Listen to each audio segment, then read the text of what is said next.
Going to put you on the spot a little bit. If the season were to start tomorrow, who would be your front five? How have things kind of shook out so far? Oh man, that's a good question. I think right now I really can't give you that because I think for us, I'm still trying to find the best five. But what I can say is we have. I feel right now 10 guys I can go into that game with. And I think that's a great thing to have because having depth is key to an offensive line. So going into that, that's probably the most I can say just because, I want to make sure these guys understand that it's all competition, that no one's job is guaranteed and that the best five is going to play. And that's why, I know Miranda, the one thing he said was a lot of guys are playing different positions. And that's why I do that. Not only am I doing it to make sure I get the best five, but I'm also doing it because I want to get them, ready to be able to be versatile. Because being versatile, like you saw Will Fries last year, you probably went to that season and said, Will Fries won't play guard. But look what happened. I got him to play guard, and he actually played pretty well. And ended up being second team All Big Ten. Was a reason why he left because a lot of scouts liked the way he played guard, and now he's more versatile. And now a lot of offensive line coaches are calling me and saying that was the best decision because now we can see that he can play guard and also tackle. So that's what I'm going to do, and I'm going to keep doing. But what you're going to see. Versus Wisconsin is the best five that go out there. And then during that game, I'm going to play guys that are ready. And you might see 10 guys out on that field when it's all said and done. And you're going to see us be 1-0. Mark Brennan, followed by Tyler Donahue. Hey, Phil, thanks for joining us tonight. Yeah, thanks for having me. Could you talk about the progress that you guys have made as a line this spring and maybe put that against the backdrop of what happened last year when you come in as a new guy with the new unit and we're unable to have spring ball? Looks like your light went out, but I kept talking to cover you there. Thanks. Yeah. I just feel like, these spring practices are very key for an offensive line. Being in pads, going out, having individual, having inside run, having team periods, having 2-minute, Coach Franklin giving us all different situations, being able to put on pads and just being able to get momentum into the summer is key to an offensive line. And to be able to get these practices and be able to come off the ball and be able to, and this is also great, recruiting tip that we use is, every day we're going against the best defensive line in my mind in the Big Ten. So our line is being able to go against the best, D line in the Big Ten and do it in pads, do it, sometimes backed up in bad situations, 2-minute today. So, in situations that we have to be able to, be great. Technique is always gonna bring you home. And, doing 2-minute at the end of practice when you're tired, that's key to mental toughness, which we talked about as a team today. So, spring ball is 100% needed for the growth and development, and not only the growth and development of the young guys, the young guys that don't get much reps in training camp. So this is key. This is key for us as, we grow. Tyler Donahue, followed by Greg Pickle. Hey, Phil, hope you're doing well. Thank you. I am. I wanted to bring up two guys here, if I could.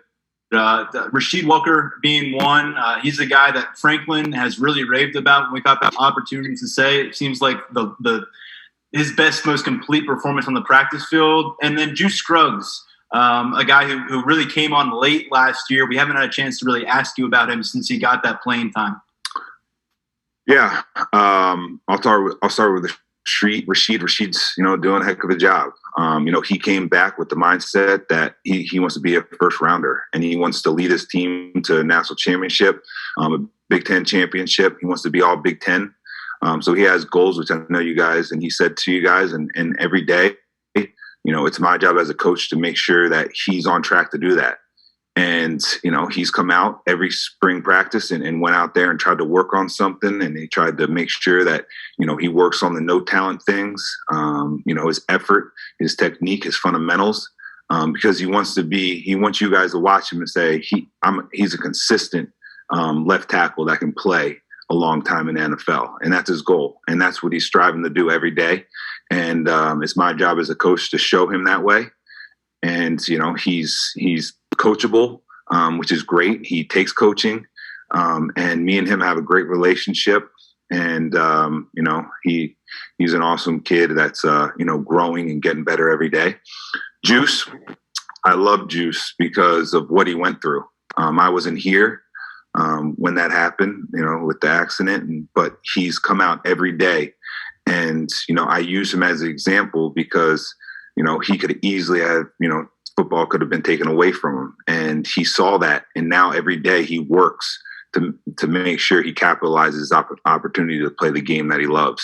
And that's the mentality that he has. And that's why he's gonna do big things here, and he's gonna do it with hard work, effort, and sacrifice. So I love Juice, and he's doing a heck of a job. And last year we gave him those opportunities, and he took them. Greg Pickle, Penn Live. Goodbye. You're on deck. Hey, good evening, Coach. I think you may have had a chance to host some of your offered guys. Maybe not. I know it was kind of when you got here was an interesting time. But either way, what will it mean to be able to do that again, presumably in June? And how important is that to your personal recruiting pitch and the programs overall? Yeah. It's always good to have the guys that you offer, or guys that, you're recruiting, to be on campus and be able to be around you, and be able to, doing Zoom, it's hard to really get connect. It's hard to FaceTime and show them my family as, they come to official visit weekends. They're around my family. They get to meet my family. And I think that's a big key to me, because, family is something that I sell to recruits, the family atmosphere, and just being around me and being able to see me coach. A lot of guys haven't been able to see me coach. And, I think that hurts a little bit, because, they see how I am to them. They see that I've been in their shoes. I know exactly what they're going through, and I relate to the players, and I relate to them. So they kind of get it on the phone. But when you see it in person, I feel like that's how, I was able to, get some really good guys, or get the guys that I want. And then also, talk about, but camp is really big for me. Being able to work with them, being able to see them, being able to put them through drills. So having that is going to be key for me, as we go through June and July. And there might be guys that you don't even know about that I offer, because I was able to work with them at camp, because that's big for me. We got time for a few more questions. Tobias Wilborn, Pittsburgh Post-Gazette. T. Frank, you're on deck. Earlier, James mentioned your time as a player being influential to your coaching. Can you further elaborate on how your playing career impacted who you are as a coach today? Yeah. About me, I'm from New Jersey. And I wasn't very highly recruited. I always say it. I would have came to Penn State if they offered me. So that's what kind of player I was. I was a Northern kid. And for me, I went to Florida. And, when I got there, the coaches, my freshman year got fired. Then a coach came in that you guys know very well. And he came in and actually didn't think I was good enough to play there. And but I knew I was. And so I always worked, and I outworked everyone. And I used all the no talent things that no one else wanted to do. I worked extra hard. I watched extra film. I knew the offense better than anybody, and I capitalized my opportunity. And for the players, I know exactly what they're going through. They're freshmen, they're sophomores. They've been, I've been a backup. I've been a starter. I've been third team. I've been only on field goal. So I've been, through a lot of the experience that they have. I've been through it. So I know how to get through it. And I just show them what I've been through and how I got through it and what I did to make sure I capitalized on my opportunity, because I shouldn't have played in the NFL, and I was able to play 5 years. I probably shouldn't have started at University of Florida, but ended up starting 2 years and being all SEC twice and All American. But I did that because of the way I worked every day. And I know that that's what makes an offensive line great. So my job is to show them that. So I relate to them, and I show them, and I do it with them. I send them my notes. I show them how I write. I show them how I do things, how I did it. And if they do it and they listen, then they'll be like guys that I had in the first rounders that I had, and the guys that weren't barely recruited high, and the no talent things ended up being why they were ended up making it in the NFL. So I just relate to them. Hey Phil, I think it's me, T Frank BWI. I want to ask you about what you just said there. When you're recruiting a guy, or you have a guy in camp, what are the things that you're looking for, and what are those commonalities that you see in the highly recruited guys and the guys that maybe you offer that people don't expect, that you're targeting in recruits for the offensive line? Really good question. I'm always looking. Like I said, I think that your talent only gets you so far. So I know that if a guy has good feet, right, a guy has really good strength, right, but doesn't really care, doesn't really work hard, then they're not going to be able to capitalize on that great feet and that great strength. So I need to work with them. I need to put them through drills and see how they learn.